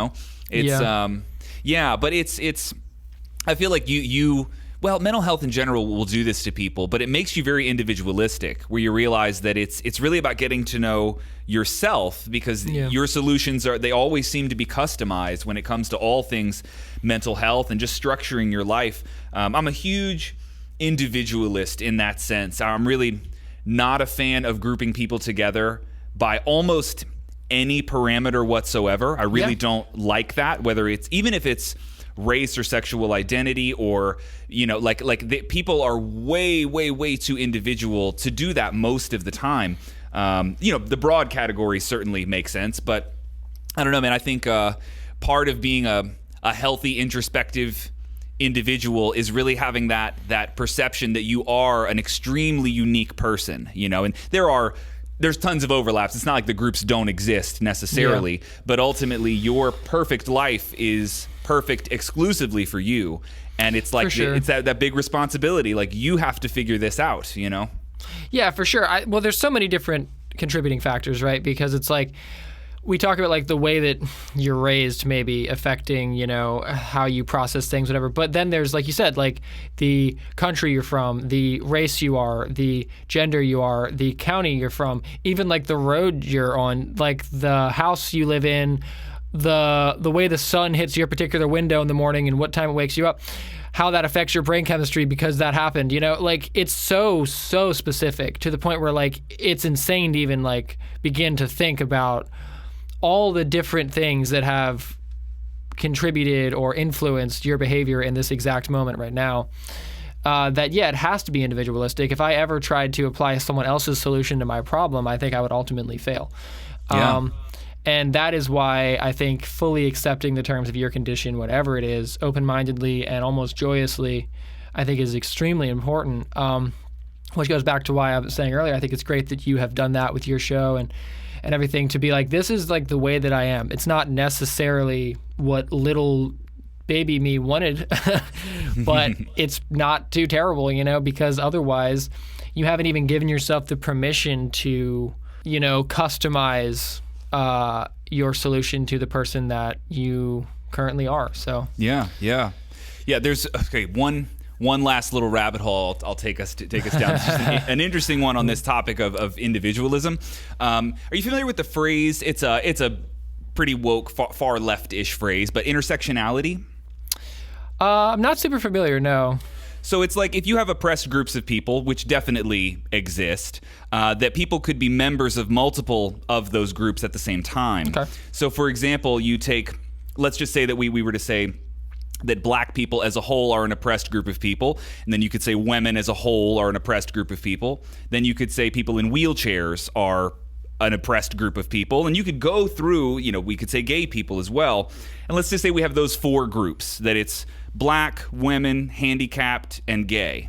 And so among those groups, which we could definitely find examples of oppression in each one of those very broad categories, what if we have a black gay woman in a wheelchair?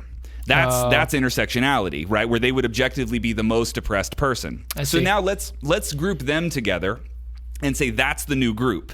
It's gay black women in wheelchairs. Now among them, we could find the most oppressed person, right? Maybe it's someone with the lowest IQ, or the person who was born in the most abject poverty among that group. And what you quickly find is that if you're playing the like the oppression Olympics, let's just say, what you'll find is the most oppressed person you could find is the individual. There's one person, even though all of those weird negative things do intersect at certain areas, right, yeah. Ultimately you're led back to the most oppressed person in the world is an individual, right? And it's like this philosophical way to think. Like, you can think about things in group structures and group categories, but ultimately, like, they're like, you are the most important thing to think about in all of these different recipes. You might be a member of 10 different groups. Like, I'm a member of the alcoholics, and you're a member of the people who have thought about killing themselves before. But, right, like, you can group yourself that way. But to me, all of these roads lead back to individualism, that ultimately it's your set of problems is so terminally unique that there's no reason to put yourself in that larger category. So for me to say that I'm an alcoholic is dramatically oversimplified, and for me to throw you in a category as like guy who wanted to kill himself, that's dramatically oversimplified. Yeah, for sure.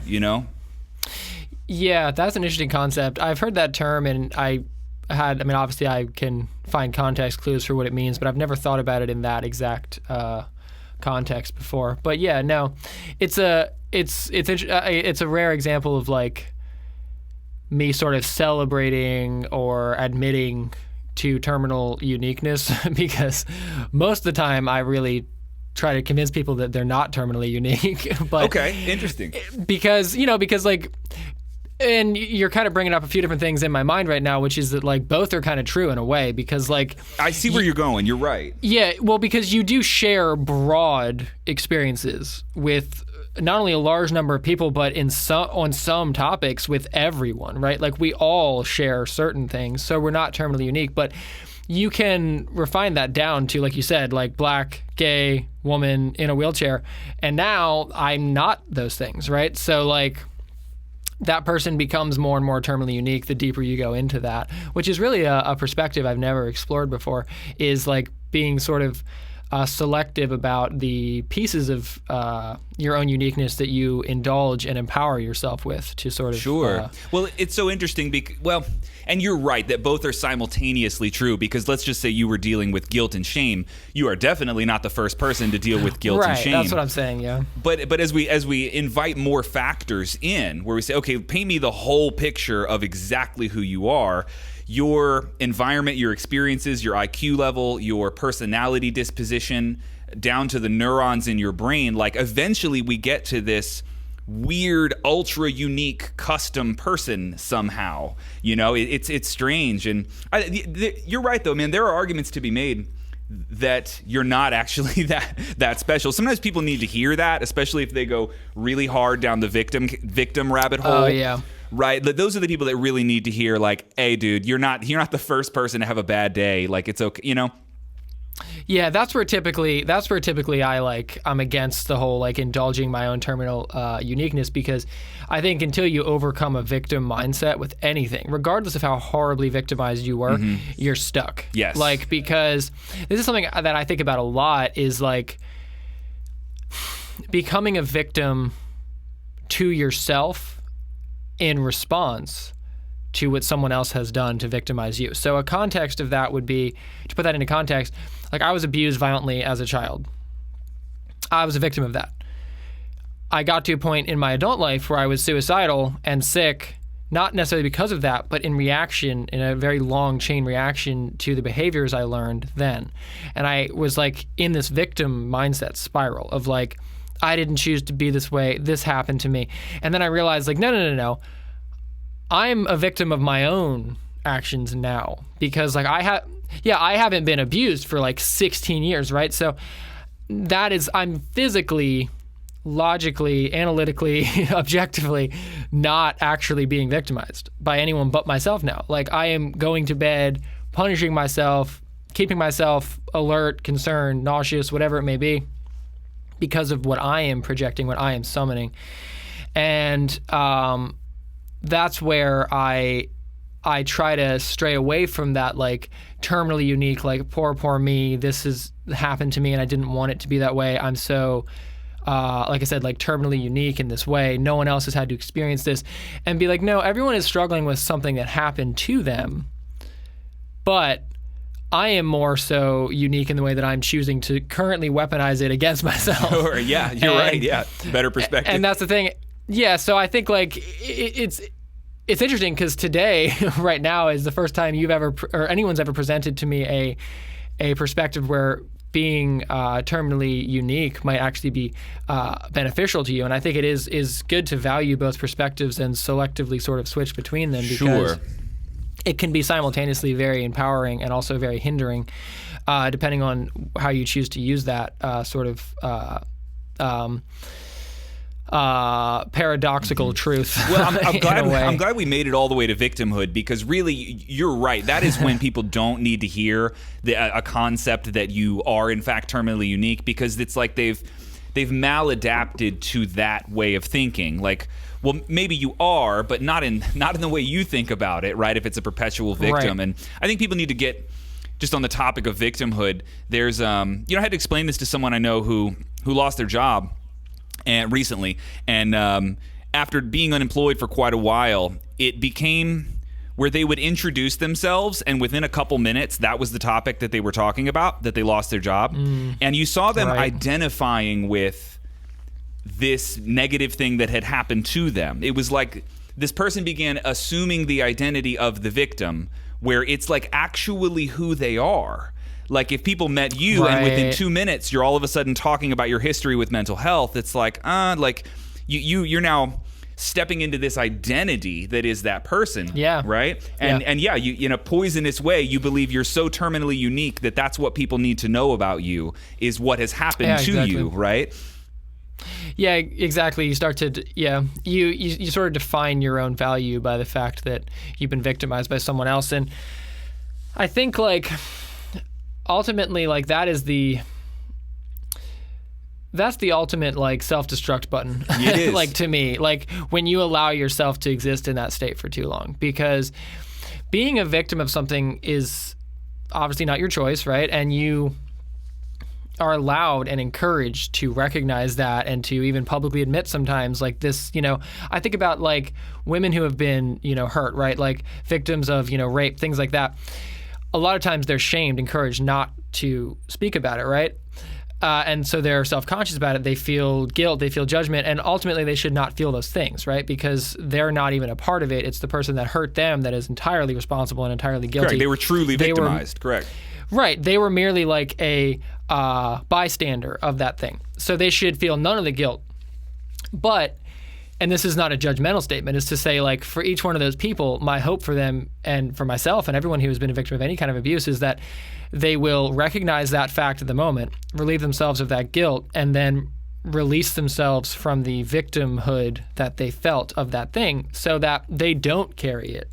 And 30 years later are still a victim of that thing that ultimately has not happened to them now for 40 years or whatever, and rob themselves of that, like 40 years. So that's an extreme example, but it's a good example. It's the perfect example of true victimization and how it affects people. Yeah. Yeah. And so I try to apply that to even the smallest things in my life of just like, oh, this should have, like being fired, like last year, like I spiraled about that. And then I was like, like you said, it's like going into like a job interview and talking about that, or it's kind of like going on a date with a really like amazing person who you don't know and talking about how your ex cheated on you the whole time. Yeah. And like yeah, dude. Almost trying to prove your value by being a victim. Be like, Yeah. It sucks. Like, I hope that you'll take care of me the right way because no one else did. It's like you're ruining something potentially great by focusing on the negative and victimizing yourself in that moment. It's very hindering. Yeah. It's a trap that we all fall into, and I definitely have, but I try to arrest as soon as I spot it now, is that victim mentality. And it's extra tricky when there's a ratio, like who you are is partially formed by what happened to you, right? Like if you were to tell me the whole story of your life, mental health is definitely a chunk of that. Some of the stories of you being victimized definitely do play a role, and they're important. But like I don't know, it's a sliver. Yeah. It's a small sliver of what that is. And this is why I'm like, this is why I reject a whole lot of the group thinking, because people think that, and I'm going to give one more dangerous statement, for example. Like let me start easy. Being white is not a personality, right? Like that doesn't tell me anything about who you are at all. Another one that's a little more controversial. Being gay is not a personality. Right. That it tells me maybe a little bit more about who you are, but what percentage? Like if it's an immutable characteristic, like I don't know, maybe 2% of who you are is who you like to sleep with. Yeah. So it's not an identity. It's a sliver of an identity.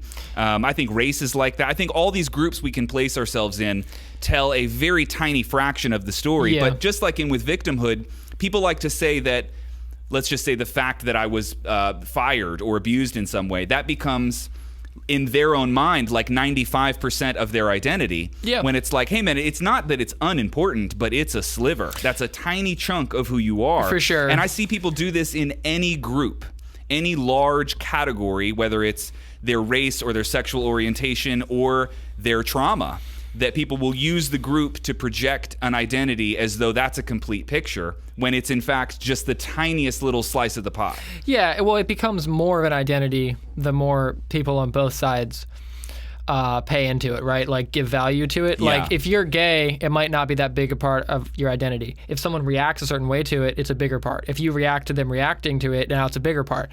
And Correct. At the end, Until we're just screaming about being gay, and that's not really exactly. a And relevant now that's thing. the only thing that anyone really knows you to be is like this gay Correct, person. yeah. And so it ultimately, it does come down to like how you're, or like what you're choosing to feed within yourself. And I think that there are elements of, or there are things that you can feed, obviously, that will make you a really great person or a really special person. There's elements that can completely kneecap you if you obsess too much or pay too much value to the things that aren't necessarily important. And it all ultimately, like you said, they're all tiny, tiny little things. And I try now, and I think everyone should try. I'm not great at this, so I'm definitely not an expert on it, but to diversify as much as I can with the thoughts I have and the experiences I have and the things I say and I do, to be, just a more well-rounded and like healthier person that can offer more to those around me, rather than, because I will admit, like I'm the first to admit, like I was a full-blown like wallower. Like that's part of why I got so sick, because I woke up every day and I was like, boy, I wish I wasn't me. It sucks that I had to be this way. I love to wallow. There's so much safety in it, right? Because like you're wrapped in everyone else's sympathy. You're given forgiveness from everyone else. You manage their expectations by setting them really low and being like, I typically can't accomplish anything because I'm always so wounded and in so much pain. So you set the bar really low and you feel like you can't fail. If you come into something seeming high functioning and healthy and like alert and checked in and ready to go, and then you mess something up, it seems worse in a way, right? You're setting everyone's expectations high, and then you're actually aiming low. Yeah, absolutely. People do this all the time. Yeah, so there's a lot of safety in like wallowing and, acting maybe more wounded than you sometimes even feel, but sort of summoning that and projecting it and making that your reality. And it's something that I've struggled with for a long time. Hopefully getting away from it now. Yeah, no kidding. Dude, this was an awesome conversation, man. Thank you so much for doing this. Yeah, man. Seriously, thanks so much for, I've been watching, like I said, your show for a little bit. I've missed some of them here and there, but yeah, thanks so much for having me on. Dude, absolutely, man. All right. Appreciate you guys watching. We'll catch you next week. Sure. Thanks, guys.